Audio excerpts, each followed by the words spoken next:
한국은 살기 힘든 나라야. 외국인들이 오래 정착하기 힘든 곳이지. 한국에서 성공하는 건 거의 불가능해. 그런데 저는 전혀 다른 경험을 했습니다. 믿기 힘든 일이 벌어졌습니다. 한국은 외국인이 오래 살기 힘든 나라야. 한국에서 성공하는 건 거의 불가능해. 그렇게 단정짓던 사람들의 예상을 완전히 뒤엎는 이야기가 지금 펼쳐지고 있습니다. 뉴욕에서 1년 연봉만 10억이 넘던 잘 나가던 한 변호사, 화려한 경력을 가졌지만 하루아침에 모든 것을 잃고 절망에 빠졌습니다. 그러나 그는 가장 예상하지 못했던 곳 바로 한국에서 새로운 기회를 발견했습니다. 과연 그에게 무슨 일이 있었던 걸까요? 한국에서 외국인이 성공하는 것이 어렵다던 그 편견을 깨부순 놀라운 여정, 지금부터 시작합니다. 제 이름은 유스타스 휘트모어예요. 저는 뉴욕에서 기업 변호사로 거의 평생을 보냈습니다. 고액 연봉을 받았고 넓은 아파트에서 살았으며 동료들의 존경도 받았죠. 남부러울 것 없는 삶이었어요. 그런데 어느 날 모든 것이 무너졌습니다. 경제가 어려워지면서 회사에서 예산을 줄이기로 했어요. 저는 회사에 오랜 시간 헌신했는데도 해고 대상이 되고 말았습니다. 믿을 수가 없었어요. 제 모든 시간을 일에 바쳤는데 단 한순간에 모든 것이 사라진 거예요. 몇 달 동안 새 직장을 찾으려고 했었지만 시장 상황은 너무 어려웠어요. 거절당할 때마다 제 경력이 한 조각씩 부서지는 기분이었습니다. 저축도 바닥을 드러냈고 스트레스는 가족에게까지 영향을 미쳤어요. 저를 걱정스럽게 바라보던 아내 엘레노어가 어느 날 저녁 믿기 힘든 제안을 했습니다. 유스타스, 우리 한국으로 가보는 게 어때요? 저는 어이가 없어서 웃음이 나올 뻔했어요. 한국? 거기 가서 내가 뭘 하겠어? 엘레노어는 자신이 먼 친척을 통해 한국과 연결된 인연이 있다고 설명하면서 한국이 세계에서 가장 빠르게 성장하는 경제를 가진 나라 중 하나라고 했어요. 그녀는 제가 한국에서 새로운 기회를 찾을 수 있을 거라고 믿었어요. 처음엔 터무니없는 얘기라 생각했지만 시간이 지날수록 점점 절박해졌습니다. 결국 더는 잃을 것도 없다고 생각했어요. 그렇게 우리는 짐을 싸고 서울행 편도 비행기표를 예매했습니다. 서울에 도착한 순간 마치 미래에 온 것 같았어요. 제가 상상했던 모습과는 완전히 달랐습니다. 한국에 오기 전까지만 해도 저는 한국이 약간은 옛날 느낌이 남아있는 곳일 거라고 생각했어요. 유럽의 일부 지역처럼 역사적인 흔적과 현대적인 요소가 섞여 있을 거라고 예상했죠.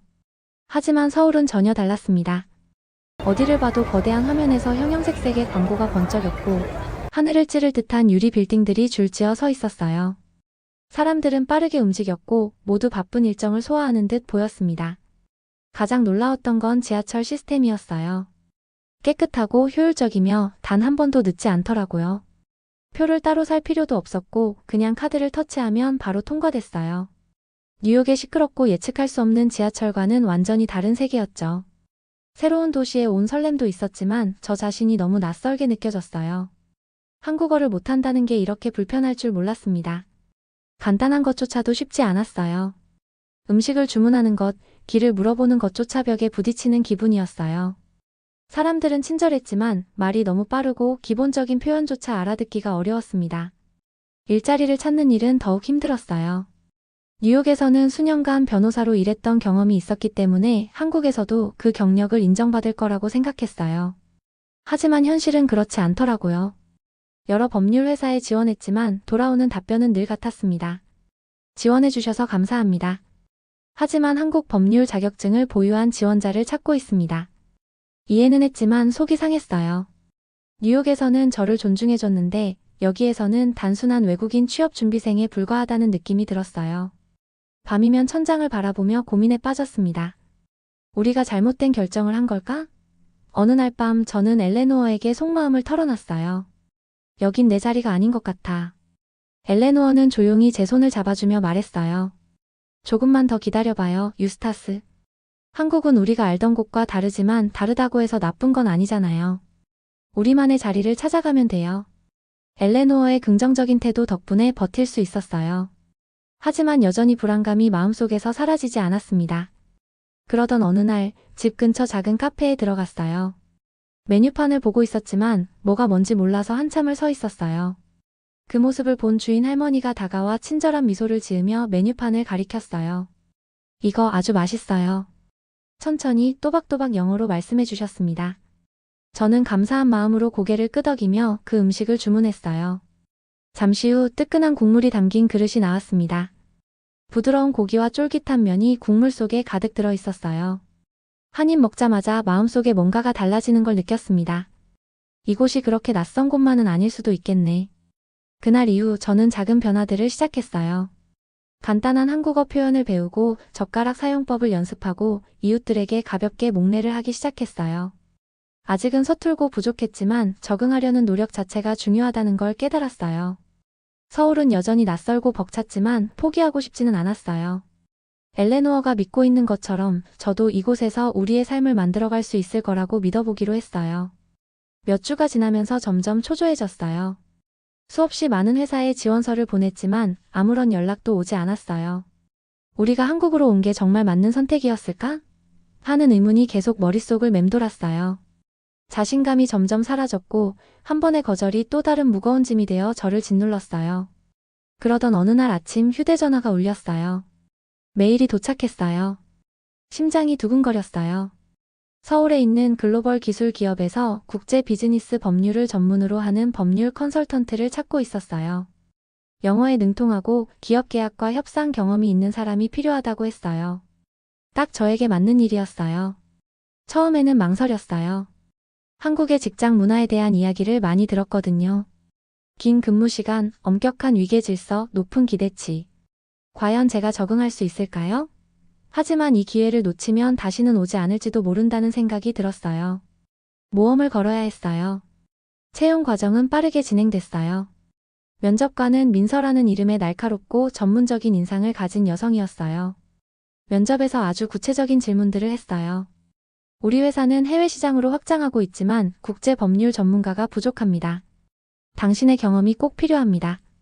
저는 뉴욕에서 쌓아온 경험을 바탕으로 신중하게 대답했어요.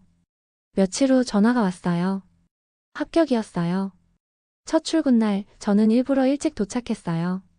긴장되기도 했지만 잘 해내고 싶었어요. 사무실은 세련되고 현대적이었어요. 통유리 너머로 보이는 서울의 전경이 멋졌어요. 팀원들은 따뜻하게 저를 맞아줬어요.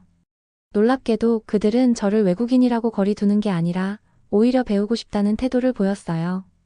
그 중에서도 지훈이라는 동료가 먼저 다가와 인사를 건넸어요. 너무 걱정하지 마세요, 유스타스. 우리가 도와드릴게요. 한국에서는 협력이 가장 중요해요. 서로 도와가면서 함께 성장하는 거죠. 그래서 우리가 성공하는 거예요. 저는 딱딱한 조직 문화와 냉담한 동료들을 예상했는데 현실은 전혀 달랐어요. 규율은 엄격했지만 동시에 동료들끼리 협력하고 배려하는 분위기가 있었어요. 모두가 목표를 가지고 움직였고 회의는 불필요한 시간 낭비 없이 효율적으로 진행됐어요. 뉴욕에서는 사무실이 늘 혼란스러웠어요. 하지만 여기서는 마치 잘 조율된 기계처럼 모든 것이 매끄럽게 돌아가고 있었어요. 물론 어려움도 있었어요. 특히 한국의 대화 방식에 적응하는 것이 쉽지 않았어요. 저는 직설적으로 말하는 게 익숙했는데 한국에서는 완곡한 표현과 예의를 중시하더라고요. 가끔은 상황을 잘못 이해하거나 너무 솔직하게 말해서 난처한 순간이 생기기도 했어요. 하지만 팀원들은 그런 저를 이해해줬어요. 괜찮아요. 곧 익숙해질 거예요. 그냥 보고 배우시면 돼요. 지훈이 웃으며 말했어요.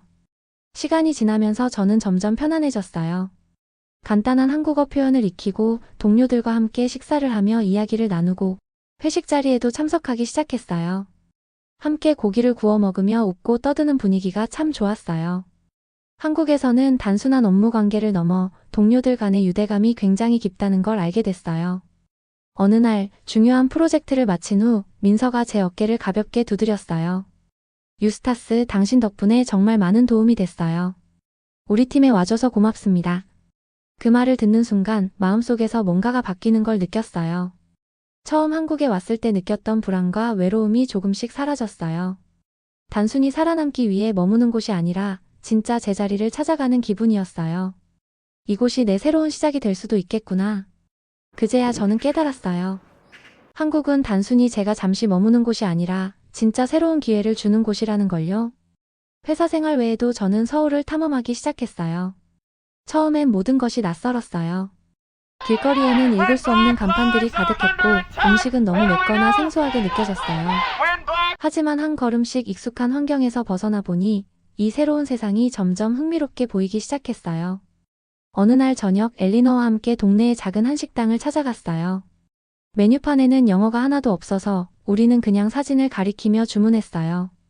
음식이 나왔을 때 저는 잠시 망설였어요. 지글지글 소리를 내며 나온 불고기 냄새는 정말 맛있어 보였지만 김치와 여러 가지 발효 반찬들은 익숙하지 않아서 약간 겁이 났어요. 그래도 용기를 내 한 입 먹어봤어요. 달콤하면서도 매콤하고 짭짤한 맛이 조화를 이루고 있었어요. 한 번 맛을 보니 손이 계속 갔어요. 시간이 지나면서 저는 점점 한식에 빠져들었어요. 따뜻한 비빔밥, 바삭하게 튀긴 치킨까지 한국 음식의 매력을 하나씩 알아가기 시작했어요. 음식뿐만 아니라 한국의 또 다른 매력은 그 효율성이었어요. 대중교통이 정말 편리했어요. 버스와 지하철이 정확한 시간에 도착했고 지연될 걱정을 할 필요가 없었어요.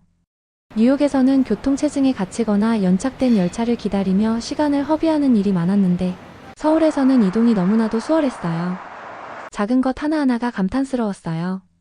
겨울철 따뜻하게 데워진 지하철 좌석, 정확한 도착 시간을 알려주는 디지털 안내판, 그리고 거리에 쓰레기가 거의 보이지 않는 깨끗한 환경까지. 어느 주말 엘리너와 함께 전통 한옥마을을 방문했어요. 좁은 골목길을 따라 나무로 지어진 한옥들이 줄지어 서 있는 모습을 보니 마치 과거로 시간 여행을 온 것 같았어요. 그런데 몇 블록 떨어진 곳에는 유리와 철골로 지어진 초고층 빌딩들이 우뚝 서 있었어요. 이 두 가지 풍경이 한 도시 안에 자연스럽게 어우러져 있다는 게 놀라웠어요. 한국은 전통과 현대를 조화롭게 유지하는 법을 아는 나라였어요. 과거와 미래가 공존하면서 서로를 더욱 빛나게 만드는 느낌이었어요. 하지만 무엇보다 저를 가장 놀라게 한 건 도시의 안전함이었어요. 서울에서는 사람들이 카페 테이블에 휴대전화와 지갑을 두고 주문하러 가도 걱정하지 않았어요. 심지어 어린아이들이 밤늦게까지 혼자 걸어 다녀도 위험하다는 느낌이 들지 않았어요. 뉴욕에서는 늘 긴장하고 있어야 했어요. 지갑을 2번씩 확인하고 밤에는 조심해야 할 거리들을 피해야 했죠. 그런데 여기서는 그런 걱정을 할 필요가 없었어요. 오랜만에 마음 편히 밤거리를 걸을 수 있었어요. 날이 갈수록 저는 깨닫기 시작했어요. 한국은 단순히 제가 일하는 곳이 아니라 진짜 삶을 살아갈 수 있는 곳이라는 걸요. 현대적인 편리함, 깊이 있는 전통, 그리고 따뜻한 공동체 의식이 어우러진 이곳에서 저는 한국을 새로운 시각으로 바라보게 됐어요. 어쩌면 정말로 이곳이 제 집이 되어가고 있는 것 같았어요. 한국에 온 지 1년이 지났어요. 엘리너와 저는 단골 카페에 앉아 창밖을 바라보며 서울의 일상을 느끼고 있었어요. 이 작은 카페는 이제 우리에게 특별한 공간이 되었어요. 바쁜 하루를 잠시 멈추고 그동안의 변화를 돌아볼 수 있는 곳이었어요.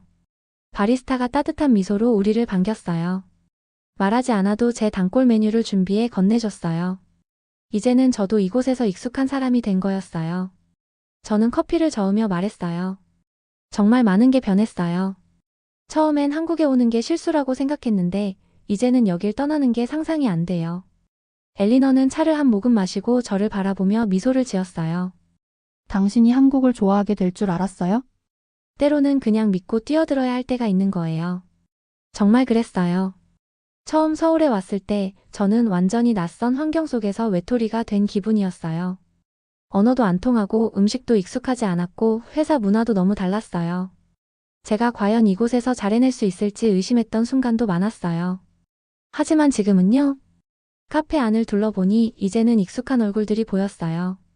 창밖의 거리는 여전히 분주했지만 더 이상 낯설지 않았어요. 저는 단순히 한국에서 살아남은 것이 아니라 여기에서 잘 살고 있었어요. 제 직장도 단순히 일하는 곳이 아니었어요. 이제는 정말 함께하는 팀이 되었어요. 처음엔 어렵게만 느껴졌던 한국의 직장 문화도 이제는 이해할 수 있었어요. 처음엔 부담스럽기만 했던 조직 문화가 사실은 서로 돕고 협력하는 것이었고 그것이 한국의 강점이라는 걸 알게 됐어요. 그리고 무엇보다 지훈 씨 같은 좋은 동료들도 생겼어요. 제 한국어 실력도 많이 늘었어요. 처음엔 식당에서 음식을 주문하는 것도 어려웠지만 이제는 주저하지 않고 말할 수 있었어요. 동료들과 간단한 대화도 할 수 있었고 제가 한국어를 쓸 때마다 사람들은 칭찬해줬어요. 회사 밖의 생활도 완전히 달라졌어요. 저는 이제 지하철에서 길을 헤매지 않았어요. 단골 분식집도 생겼고 제가 좋아하는 서점도 찾았어요. 헬스장에 가면 직원들이 반갑게 인사해줬어요. 그리고 퇴근 후 편의점에 들러 야식거리를 고르는 소소한 일상도 즐기게 됐어요. 무엇보다도 저는 안전함을 진심으로 느끼고 있었어요. 뉴욕에서는 항상 주변을 경계해야 했어요. 소지품을 꽉 쥐고 다녀야 했고, 밤에는 조심해야 할 골목이 많았어요. 하지만 서울에서는 그럴 필요가 없었어요. 늦은 밤에도 아이들이 혼자 걸어 다니는 모습을 보면서 저는 이곳이 얼마나 안심할 수 있는 도시인지 깨닫게 됐어요. 어느 주말 엘리너와 저는 제주도로 여행을 갔어요. 바닷가 절벽에 서서 끝없이 펼쳐진 푸른 바다를 바라봤어요. 저는 깊은 숨을 들이마시며 말했어요. 만약 누군가 2년 전에 저에게 이렇게 행복하게 서 있을 거라고 말했다면 믿지 못했을 거예요. 엘리너는 제 손을 꼭 잡으며 웃었어요. 인생은 가끔 우리를 놀라게 하잖아요? 정말 그랬어요. 한국은 저에게 예상치 못한 기회를 줬고 상상도 못했던 소중한 인연을 만들어줬어요. 그리고 무엇보다 저는 한국에서 새로운 나를 발견했어요. 제가 한국에 처음 왔을 때는 모든 것이 낯설고 두려웠어요. 하지만 지금은요? 한국은 저에게 더 이상 단순한 외국이 아니었어요. 이제 사람들이 저에게 어디 출신이냐고 물어보면 저는 여전히 뉴욕에서 왔어요 라고 말해요. 하지만 어디가 당신의 집인가요? 라고 물으면 저는 한국이요. 라고 자신있게 대답해요. 자, 오늘은 미국인들이 앞다투어 한국으로 향하는 이유에 대해 이야기해 보았습니다. 과거에는 상상도 못했던 일이지만 이제는 많은 미국인들이 한국에서 새로운 기회를 찾고 있습니다. 안정적인 사회, 뛰어난 의료 시스템, 빠른 경제 성장, 그리고 안전한 생활 환경까지. 이제 더 이상 한국은 단순한 여행지가 아닙니다. 전 세계가 주목하는 기회의 땅이 되었죠. 앞으로도 이런 변화는 더욱 가속화될 것으로 보입니다. 저는 코리아 찹쌀떡이었습니다. 오늘 이야기 재미있으셨다면 구독과 좋아요, 알림 설정 잊지 마세요. 끝까지 함께 해주신 여러분 정말 감사드리고요. 다음에도 더 흥미롭고 놀라운 이야기로 찾아뵙겠습니다. 그럼 다음 영상에서 또 만나요. 좋은 하루 되세요.